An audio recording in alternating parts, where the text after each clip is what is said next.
Hello, this is Savannah. I will be talking about the two speeches of Trump and McAuliffe and breaking down their semantics, syntax, organization, and engagement. So this is the rubric that I scored them on. I gave Governor McAuliffe slightly higher scores than I did Trump, and I will explain that more in the next slides. So for the syntax analysis for McAuliffe, I scored him 3 out of 4. Some sentences were incomplete and not perfectly rhythmic. He did do a lot of repetitive sentences, but he did have a very nice flow overall. He did have expressive monologue with his word choices and the tone of voice that he used. And I felt that the message was easy to understand. And I didn't give him a perfect score just because it was lacking some variety in the correctly structured sentence types. And then here's a visual of the breakdown of the semantic category. This is just for the first 20 words that we did in the Word document. So I gave him 4 out of 4 for this one, for the semantic. His vocabulary is functional and achieves purpose. He's very articulate and meaningful with his speech. He creates some imagery. His meaning is easy to understand, and he used powerful and engaging vocabulary. And even seeing here, 30% nouns, 15% verbs, 20% describing words, relational words, and grammatical words was 25%. And then the question words were 10% and no other filler words that I noticed in the first 20 words there. And then Trump, his syntax analysis, I rated 2 out of 4. For the rubric, he struggled a little bit with the sentence flow and rhythm.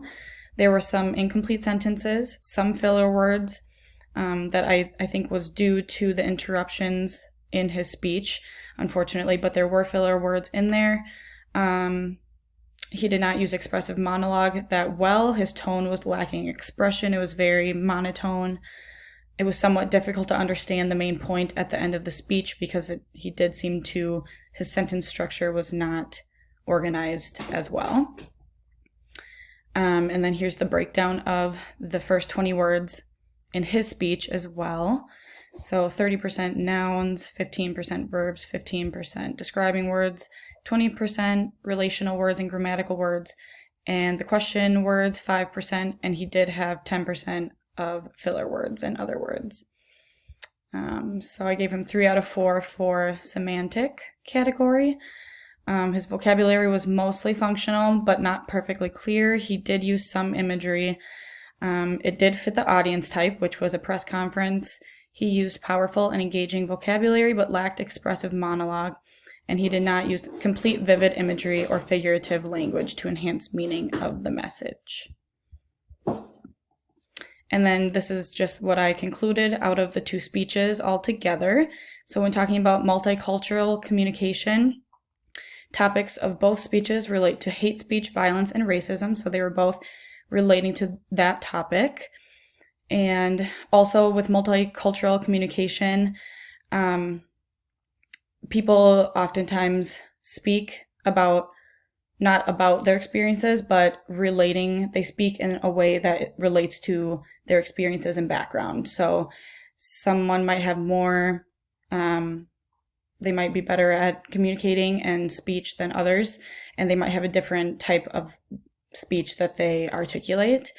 And McAuliffe's, he pulled emotion and feeling into a speech with an engaging tone. Trump was not as engaging with the emotional part of his speech and the message that he was trying to pull across. However, I did feel that Trump had an assertive tone of voice with his message. And as far as error in perception goes with Trump's speech, the listener may not have been able to follow that, and that's what error in perception means. And then I did not feel that with McAuliffe's. I felt that it was a very clear, concise message, and I was able to pull a conclusion out of his message at the end. McAuliffe had better imagery, sentence structure, and flow with vivid purpose. And Trump went off on off-topic tangents. Image was slightly blurry, and sentences could have been organized a little bit better. So that's my conclusion of the two speeches. And thank you for the time.